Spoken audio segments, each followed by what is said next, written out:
G'day, legends. I hope that you're having a fantastic day. You've had a great week. It's a Friday, so I hope you're gearing up for a fantastic weekend. And those that have the long weekend, I hope that you have a great Monday off as well. And I do ask who you're going for in the football tomorrow. But today, as always, we do have a lot to go over. So, of course, we need to look at the maps. We need to look at Wuhgladar. We need to see what is occurring there, what movements are made on the map, as well as some footage, as there is a risk of a large encirclement there, some claiming that that has already occurred. Of course, Zelensky is in the US speaking to mainly Harris and Biden, but it has been reported that he'll also speak to former President Donald Trump as well. But we need to talk about what Harris has said, what Trump has said about the continuation of the war, and how I see that they see what they're doing is the right way forward, if that makes sense. And then we need to talk about the end of the war and articles coming out saying there needs to be a change of direction for this war. Then we need to look over a number of pieces of footage that have come out, geolocations, and then what that is telling us, and something interesting about planes and weapon systems as well. Now, this isn't an ad. He doesn't know I'm doing this, but one of my dear friends, Mark Doreen, has written this book. I know he's been writing it for years. It's called What's the Point? What Facing Death Teaches You About Life. Now, Mark's a very close friend of mine, spent many, many years in the Special Air Service, the SAS, and then all over 30 years in high-risk environments all around the world. And the book really explains so much of how that has changed his outlook on life, away from material items towards more holistic view, and how that has shaped everything in his life. Honestly, it is really, really fantastic. I'll leave a link below if you want to go and have a look. I would really appreciate that. And, well, maybe who watches this video and finds out we have done this. So let's talk about something that is interesting first off the bat. Now, many have asked me about the claims that multiple F-16s were destroyed overnight. Now, this originated from a Facebook post. And what we do know is that Russia did fire multiple cruise and ballistic missiles into Ukraine last night, but we do have a rule here on this channel. Claims of fighter aircraft, whether it be SUs, TUs, Fs, or anything in between, you either need photo confirmation or self-confirmation. So at this point, all we've got is a Facebook post that even some Russian pages are calling out as BS, but we will wait and see if there's further confirmation down the line. I know then we miss some of the aircraft in that, but the only way to do it, for at least me, is we need self-confirmation or photographs, not just claims, as there are so many claims around aircraft all the bloody time. But this actually got me looking into something on that path that I found very interesting. Was we are seeing a hell of a lot of footage come out of Russia dropping FABs. And I actually believe more than we did a few months ago, as well as reports 2 weeks ago that Russia has modified its glide bomb, the FAB, to extend its range some 25%. Therefore, not only being able to reach further targets, but putting then those aircraft in a safer zone as they're further away from potential air defense sites. And I started thinking, I haven't heard of one of these aircraft going down for a long time. So let's have a look then at this. Now, in March the 1st, we had Ukraine claiming that they had downed 13 Russian aircraft, including 10 Su-34 bombers, over the course of then only 10 days, I believe. So a hell of a lot there. But then we really did see a massive lull after that. These claims, again, these are claims. And I asked myself, when was the last time we had even a claim of one going down? Now, the last claim I can find was 14th of August. So now a month and a half ago. But then the last time one was self-confirmed was May the 7th by fighter bomber. So 2.5 months ago. And this raises further concern. Something has definitely changed here around potential use of these aircraft or the longer range of these FABs. And this is a bit of a correlation causation thing, but I'm sort of trying to read between the lines here because there hasn't been any claims of these. And we can see today further range of some of these too. So about, I don't know, earlier this week, I claimed that the first glide bombs hit Zaporizhia, which was out of range of some of those original glide bombs. We saw those first strikes, and now today we have footage of further strikes again by glide munitions into ZAP. And this is, if you're wondering, then the geolocation of where this then occurred. Of course, areas down in here, these are occupied, and ZAP and that strike here. As well, strikes in an area we don't see too much up in Kupiansk. This was claimed to be an air defense depot, but again, we don't know. All we can see from here is that it is a warehouse, but that 3 fabs, you can actually see them gliding in from the bottom of your screen. That 3 fabs landed in Kupiansk. Now, this is up in the northeast, Kupiansk right here. An area we have seen around this, but not that often we see this happening in here. So there has been, definite change, I believe, in some doctrine use. However, because we're seeing a hell of a lot more fabs, I believe, and a hell of a lot less of those aircraft going down, or the claims of those. So let's talk a little bit about politics in the US, as this is really the burning thing about this war right now. Now, I asked a very good friend of mine, who will remain nameless for the sake of this, about what is happening in the UN to do with Ukraine and Russia, and what his take is on this. And what he said was, diplomacy through guilt does not work, nor does diplomacy through threats. And I think you can see where he's referring to one side and the other side in this statement. But what we're going to do first is I'm just going to show you, to try and just lay this out, what Trump has said, what Harris has said, and then we'll go on with my piece that I've written for this. So what we do know is Zelensky has posted up, this is about 4 hours ago now, that he has presented the victory plan to Biden and has discussed the details to strengthen this plan and consultations on the next steps of this plan. I do wonder when and if we are going to see this plan. Now, we know there is some beef between Ukraine and the Republicans, some at the moment, Republicans and Democrats, with, of course, the incident that happened in Pennsylvania. But in a joint conference, Harris said she had told world leaders at the UN, nothing about the end of this war can be decided without Ukraine. She added, there are some in my country who would instead force Ukraine to give up large parts of sovereign territory, who would demand that Ukraine accept neutrality and would require Ukraine to forego security relationships with other nations. These proposals are the same as those of Putin. And let us be clear, these are not proposals for peace. Instead, they're proposals for surrender, which is dangerous and unacceptable. Of course, she didn't name someone, but I think we can all figure out who she's talking about. Now, we're just going to listen to these, and then I'll tell you my opinion on all of this. Let's go Harris here first with Zelensky. As I have made clear on our 6 previous meetings and throughout Putin's brutal aggression and war against Ukraine, my support for the people of Ukraine is unwavering. I've been proud to stand with Ukraine. I will continue to stand with Ukraine, and I will work to ensure Ukraine prevails in this war. To be safe, secure, and prosperous, the United States must continue to fulfill our long-standing role of global leadership. So this is one of the things we do here that China and Russia do talk about a lot, is that the US global leadership, global dominance is decreasing, and we're stepping from a unipolar into a more multipolar world. Many would believe that started to occur around the mid-90s, but of course, America wants to stay on top of that, but internal and external issues are really causing some rift. But again, really about we need to have Ukraine's victory, back Ukraine as we can, but there's no other choice but that military victory. We must stand with our allies and our partners. We must defend our democratic values and stand up to aggressors. And we must stand for international order, rules, and norms. Each one of these principles is at stake in Ukraine. And that is why Ukraine's fight matters to the people of America. Right. So that is Harris's part there. I've seen many people chop the end of that off about international rules and norms.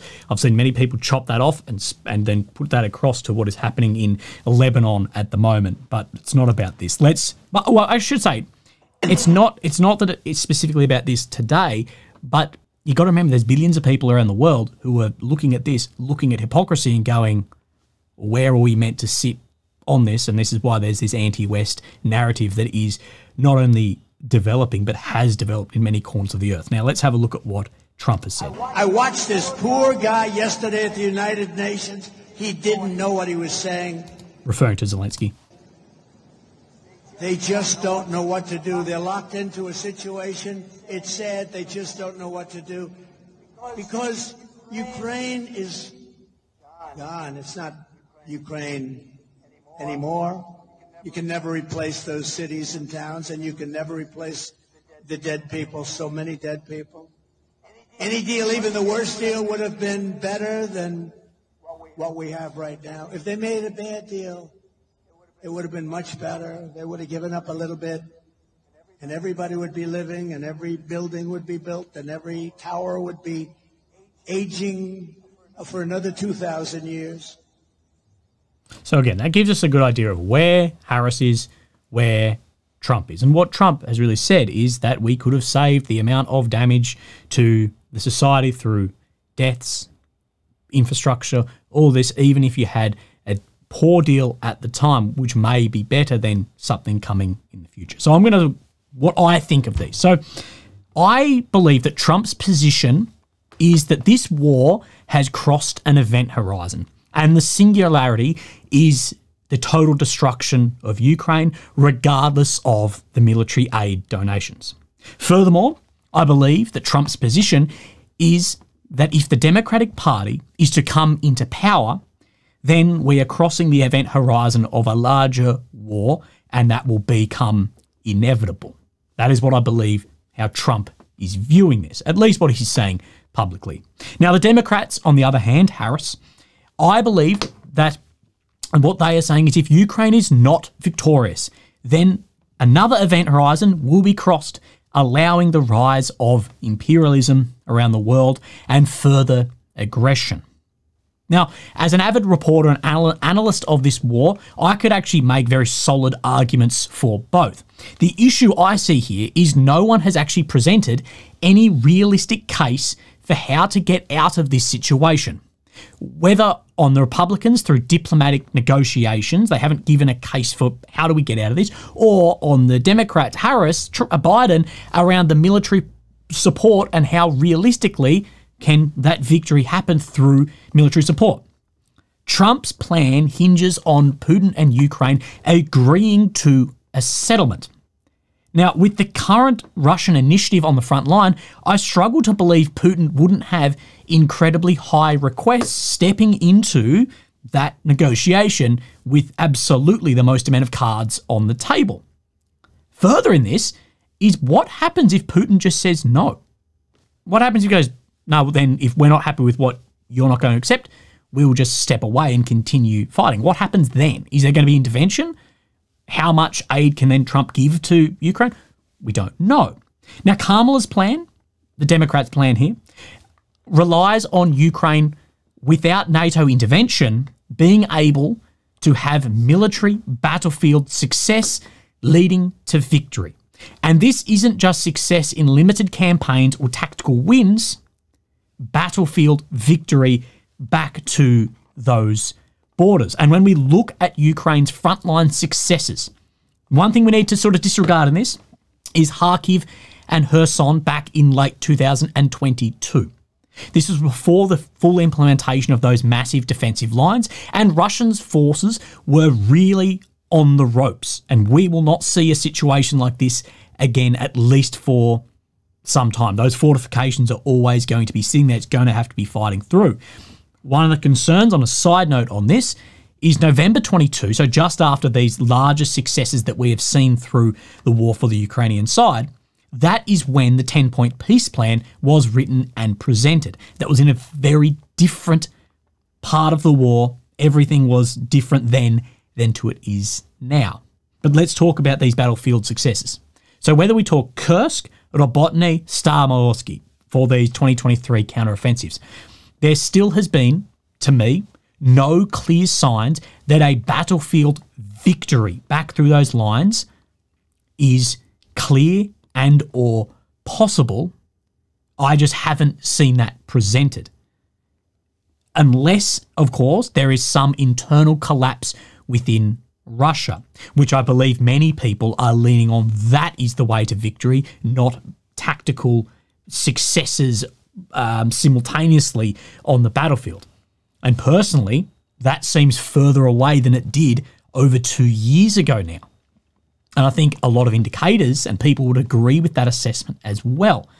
Many people, of course, look at Russia's defense and armed forces spending in this to try and give an idea of a collapse. So let's actually look at that. So this is what the US basically did during the Cold War that led to the collapse of the Soviet Union. Now, the Soviet military spending was estimated between 15 and 20% of GDP. We know Russia has lifted their armed forces spending next year to 6.2%. Now, estimates currently in modern times are that between 5 and 10% does at least increase the risk of having internal collapse. But that 6.2, if that number is correct, is on the low end of this, and it is seen to be dropping into 26 and 27. So how possible is that too? You can't make a tactical, strategic, offensive plan that relies on a failure somewhere else. Maybe there's indicators that I'm not seeing. It is very difficult to look into Russia's private/state industry because it is also tied up, and we don't get the amount of reporting that, say, a private company or a public company, like we're looking into Lockheed, and if things are going well or bad, we don't have that amount into UAC or Rostec or any of these. So it's hard to tell. But again, have we seen example that a military battlefield success is possible? Have we seen example that Russia will negotiate within some area that Ukraine is seeing as acceptable? This is where the internal diplomacy becomes so impossible. But like my friend said, and like I said right in the very beginning, what he said was, diplomacy through guilt doesn't work, nor does diplomacy through threats. We spoke about both sides of the political aisle in the US and how they see the end to this war coming. But I wanted to speak about a little part out of Planning for Protraction about the end of wars. And I think this is very relevant when we look at Ukraine or Russia's leadership and how they may see the termination of war. Throughout history, short war thinking has all too often run around on jagged shoals of political reality, with states repeatedly underestimating the amount of pain and devastation their determined adversaries could absorb prior to even contemplating surrender. After much expenditure of blood and treasure, war termination is rendered all the more elusive by the desire to honour sunk costs, and by the resultant escalation of commitments serving to justify earlier military investments and sacrifices. So, of course, the desire to honour the costs we've sunk into this man and machine and justify these investment and sacrifices that have been made, searching for this victory. As Fred Eichley had noted, the greater the enemy's effort and costs in fighting a war, the more he will become committed to his own conditions for peace, thus rendering the prospect of any mutually acceptable resolution all the more difficult. Look at how much cost Ukraine has suffered due to this war. This is exactly the reason why that Ukraine wants to set and is so committed to its own conditions for peace. But same on the Russian side. They have poured massive amounts of man and machine into this war. Of course, they want an acceptable resolution on their terms. Protraction also tends to breed brutality, whether through deliberate or inadvertent escalation, as increasingly frustrated and vengeful antagonists progressively jettison their self-imposed operational restrictions and moral reservations, ratcheting up levels of aggression before eventually engaging in total warfare. So as war draws out, things can become far more brutal. We see this infamously on April 1915, the German armed forces, in violation of Hague Convention of 1899, introduced poison gas to the Western Front. Again, during Second World War, despite some countries' prior moral qualms, all parties engage in unrestricted submarine warfare and mass aerial bombardment of civilian targets.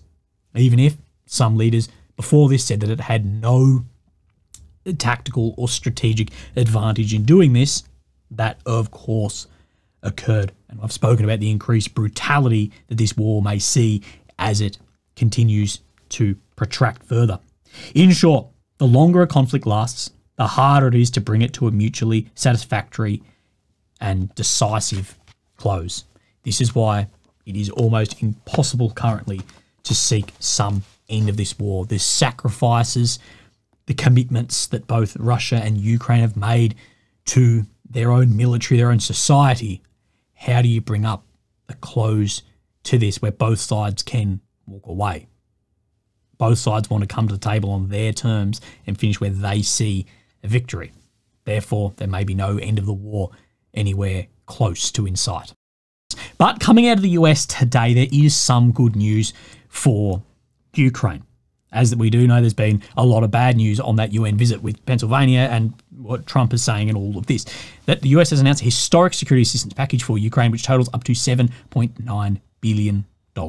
So, the additional Patriot air defense battery with missiles and training for F-16 pilots and other critical capabilities. So, let's wait and see. But of course, elections are going to throw a big spanner into the works down the line here. Now, we're going to speak on that a little bit further on, but I want to have a look at the maps and show you some things first. So, of course, here in the center, we have Ukraine and the capital of Kyiv. The red areas occupied since 22, purple since 2014, the green and the blue areas where Russia has been and Ukraine has either pushed them out or they have fallen back, sometimes column A, column B, and the blue outside of Ukraine's borders is where Ukraine is occupying pieces of Russian land. We haven't seen many major changes either way for a while. Now, where are we going to come? Let's come down into Vuhledar. This is the area where is most burning at the moment, and it is growing more and more critical by the minute, by the day, and there's a lot of claims in here about problems that are arising. So let's look at what Suryak says straight off the bat.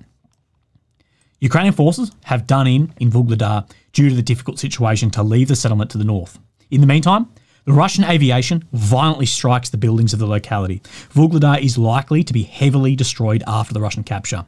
There are only two possibilities left for the Ukrainian troops: surrender or die. So Suryak has very stern words about what is occurring right here. Now, we've seen this come out as well. 72nd Brigade, has denied reports of their withdrawal from Vuhledar, which was recently mentioned by Forbes in an article. The soldier speaks from the ongoing situation. You can hear explosions in the background, but saying they are remaining in position. Now, this is a guy that I think everyone should be following about this.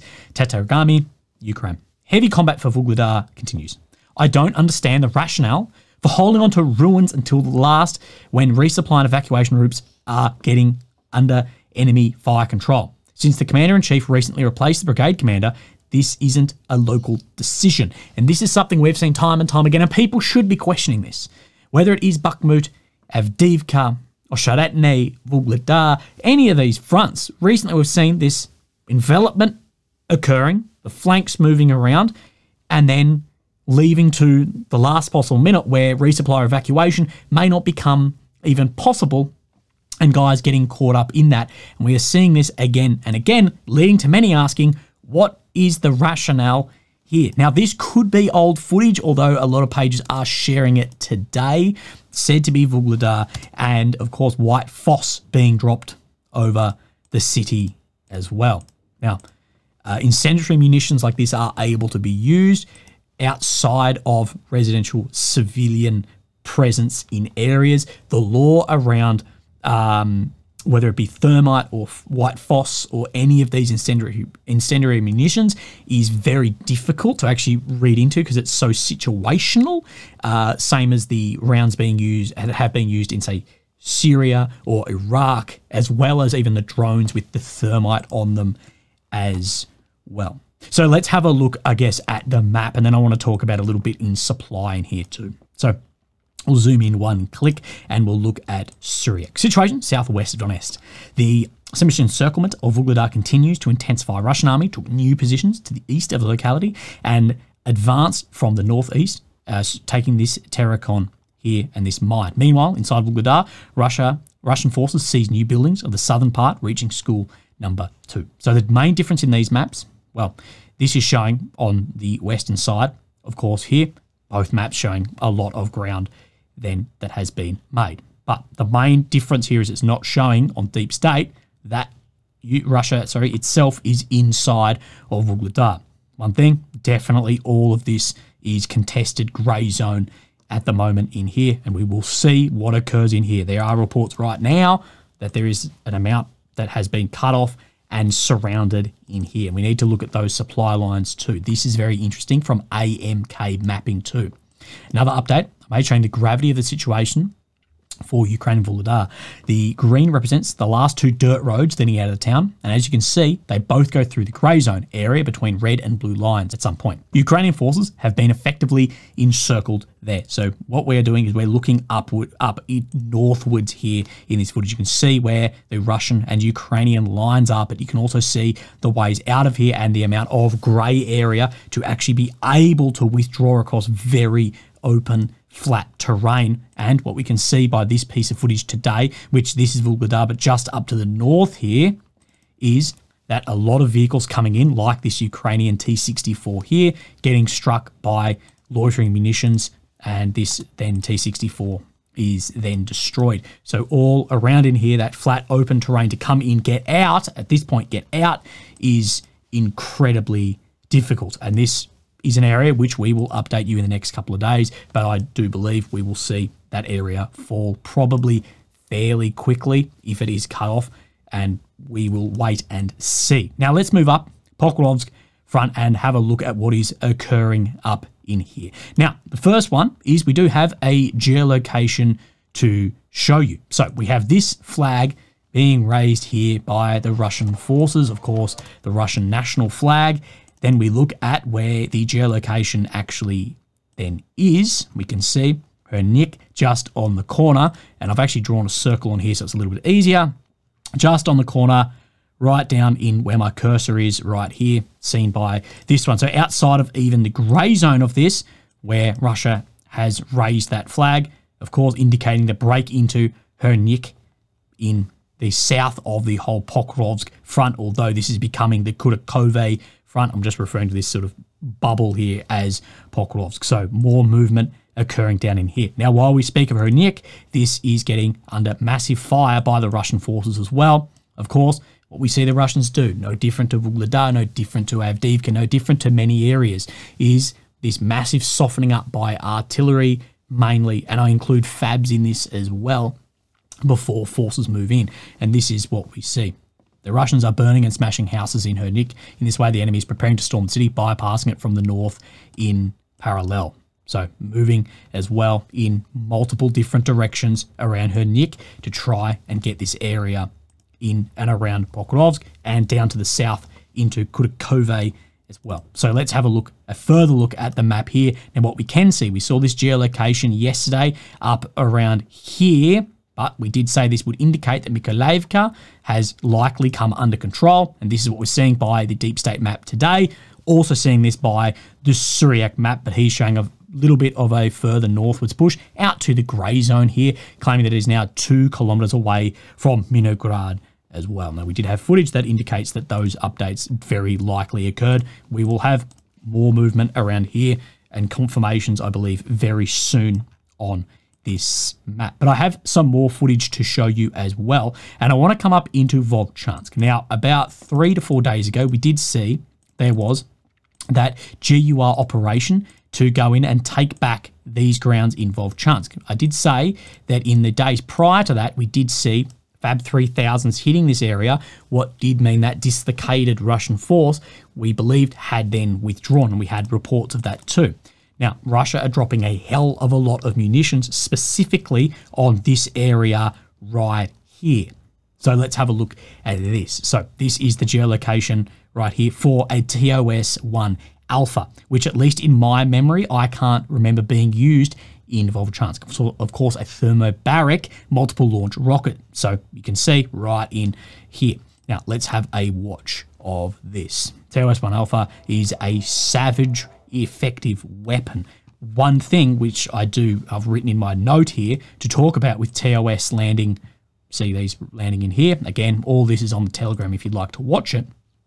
TOS-1A have a very, very short range. This has been the major drawback specifically of this system for Russia, is to actually get this into position to fire. Its max range seems to be about 5.7 miles, around 10 kilometers. So even firing on here, that these are very close to the border or just over the border. This is some of the concerns about if then Russia is able to more get some of these areas down in Hernik, down or further up north in Minograd towards Pokrovsk, that they may be able to bring to bear more of these weapon systems, because at the moment they are outside of this range. That's why I show you that weapon system being used up in here. Of course, we've seen that used around Chasiv Yar also, but the bombing in here again, I have another geolocation here. Now, this was my, I should say these are both my own geolocations, but I've drawn some lines in of why I believe these line up. You can see mainly this circle of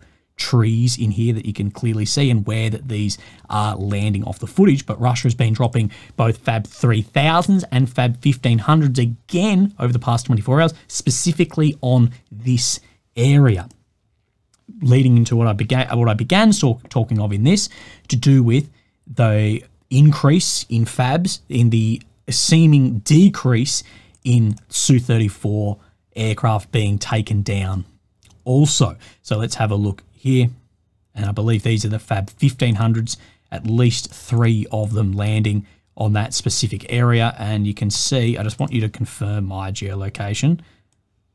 I'm not good at geolocs, but I'm going off where this road bends out around and the high-rise buildings in here.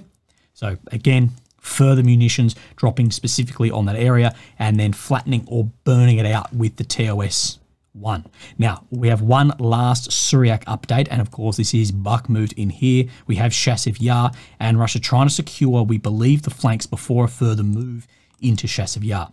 So let's just go in one. So a movement further out around Hirovkia, and they're saying they have taken control over most of this area, but this map not showing this also.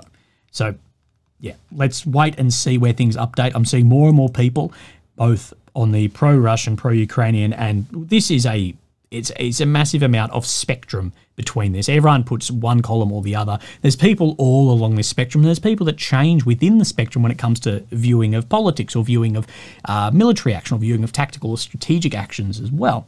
But many, many people, including all along that spectrum, are casting more and more doubt onto Deep State Map, because we are getting all these geolocations. We've had geolocations in some areas like Robotny for weeks and or months, same as Klishkivka, that is just refusing to update. Maybe we will see that after things in the US wrap up. So The Economist had a very interesting article that I believe you should go and have a read through. I'm not going to show you it all here, but the war is going badly. Ukraine and its allies must change course. Time for credible war aims and NATO membership. If Ukraine and its Western backers are to win, they must first have the courage to admit that they are losing. In the past 2 years, Russia and Ukraine have fought a costly war of attrition.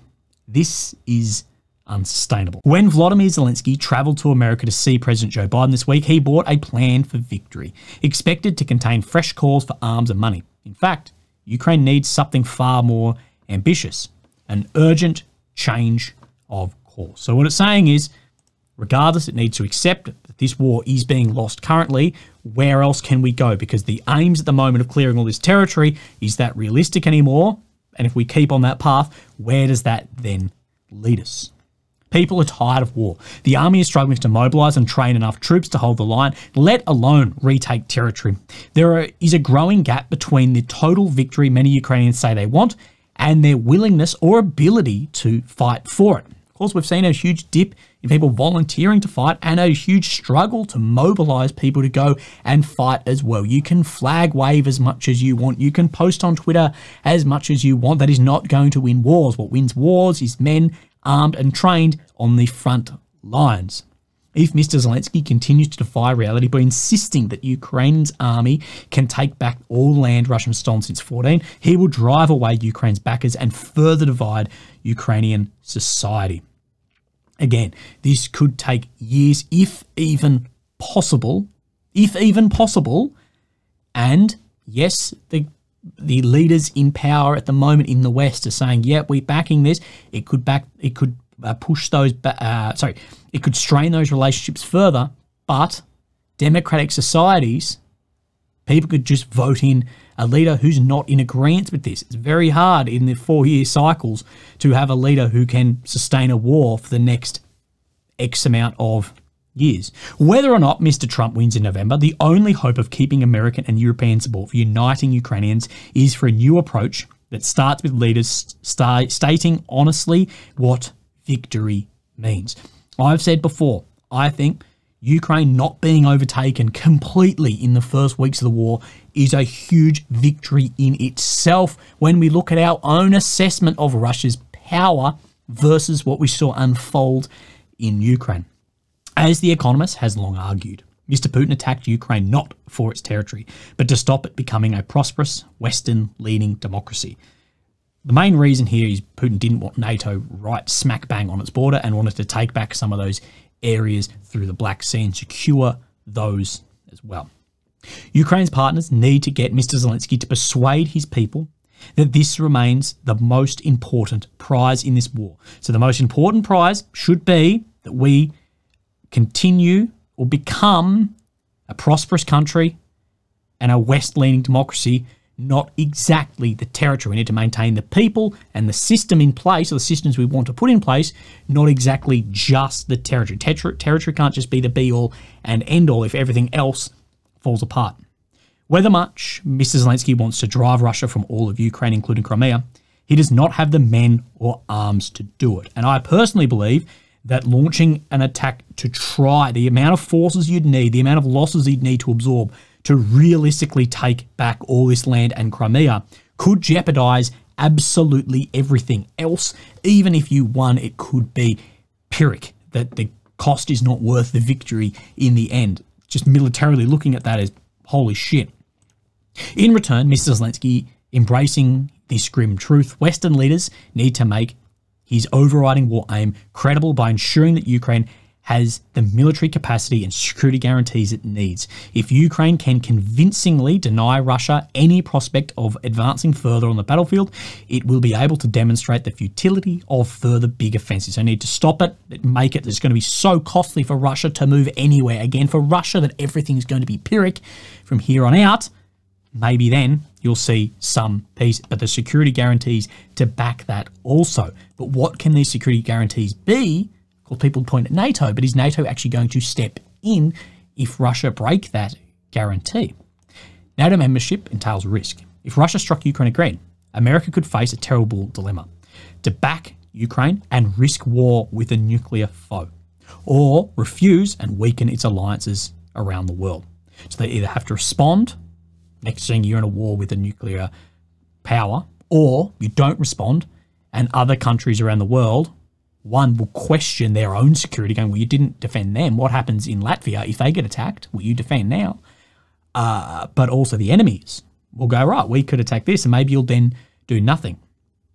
Mr. Putin is clear that he sees the real enemy as the West. It is deluded to think that leaving Ukraine to be defeated will bring peace. Indeed, a dysfunctional Ukraine could itself become a dangerous neighbour. Already, corruption and nationalism are on the rise, and far more present in Ukraine than a lot of people would like to speak about. If Ukrainians feel betrayed, Mr. Putin may radicalise a battle-hardened militias against the West and NATO, which he managed to do in the Donbass after 2014. This has been something I've reported a lot, and one of my primary concerns is battle-hardened militias going, we don't like X decision that has been made.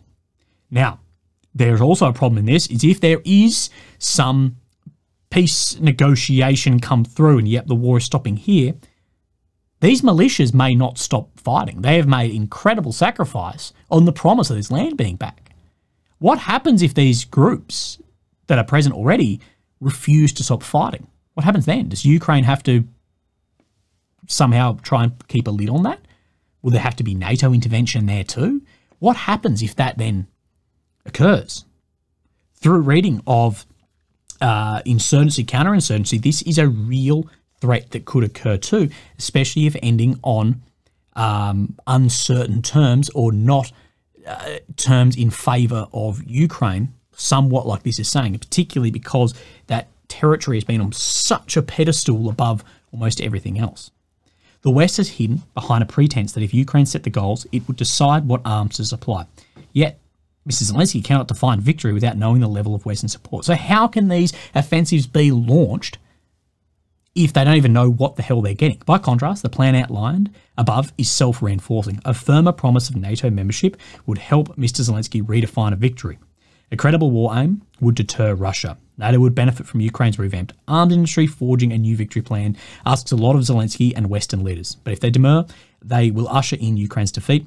That will be much worse. So basically what they're saying is we need to have a complete rethink of what we define victory as and where this war is going to continue. Because right now, what is happening is completely unsustainable. And I agree that what is happening right now is unsustainable. Trickling in money, even in the $6 billion, this or that, to have battlefield victory.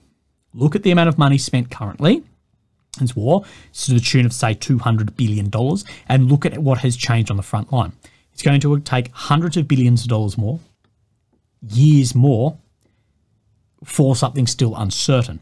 Now, if democratic leaders and democratic countries want to go down that route, I back democracy. But there needs to be a question of what is realistic here. And I think that will be answered sooner than we may actually think. Legends, have a fantastic day. Have a great weekend, and I'll speak to you tomorrow.